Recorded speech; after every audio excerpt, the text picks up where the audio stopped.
It was with some impatience that, on the night of the new moon, Semele paced up and down by the banks of River Asopos, awaiting her lover.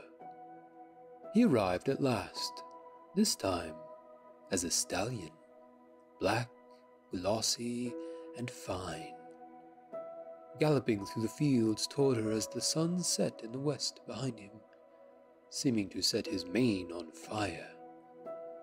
Oh, how she loved him! He let her stroke his flanks and palm his hot nostrils before he transformed himself into the shape she knew and loved so well. Hugging and holding him hard, she began to cry.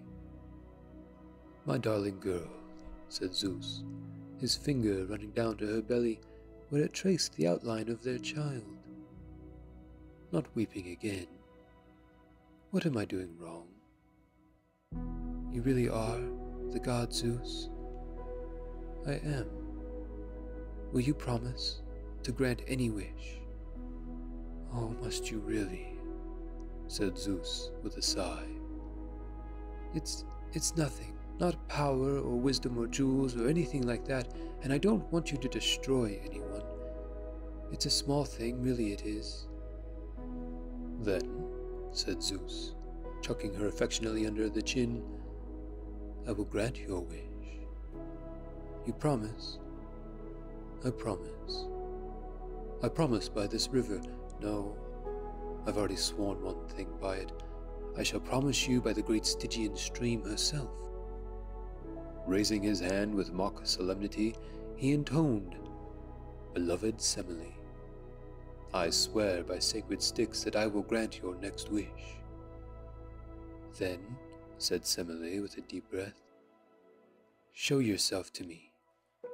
How's that now? I want to see you as you really are, not as a man, but as a god in your true divinity. The smile froze on Zeus's face.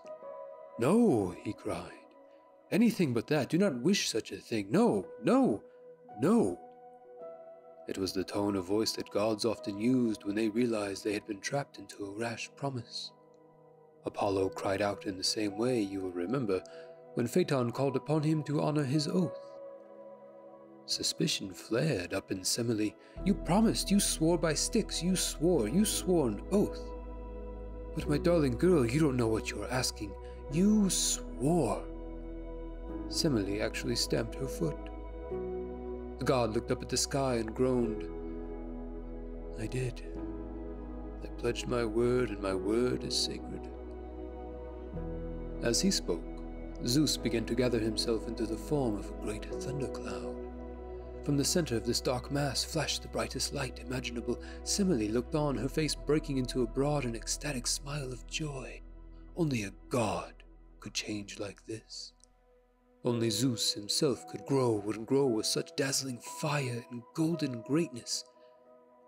But the brightness was becoming so fierce, so terrible in the ferocity of its glare, that she threw up an arm to shade her eyes, yet still the brilliance intensified. With a crack so loud that her ears burst and filled with blood, the radiance exploded in bolts of lightning that instantly struck the girl blind. Deaf and sightless, she staggered backward, but too late to avoid the blazing force of a thunderbolt so powerful that it split her body open, killing her at once.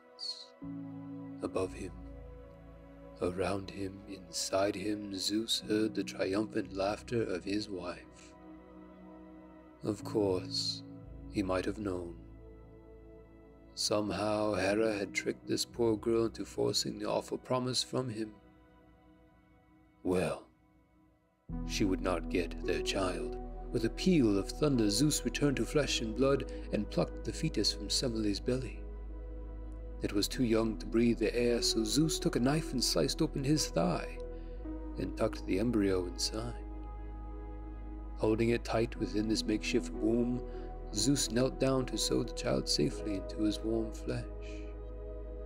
And 3 months later, Zeus and Hermes traveled to Nissus on the north coast of Africa, an area that lies, it is generally believed, somewhere between Libya and Egypt. And there, Hermes cut open the stitching on Zeus's thigh and delivered him of a son.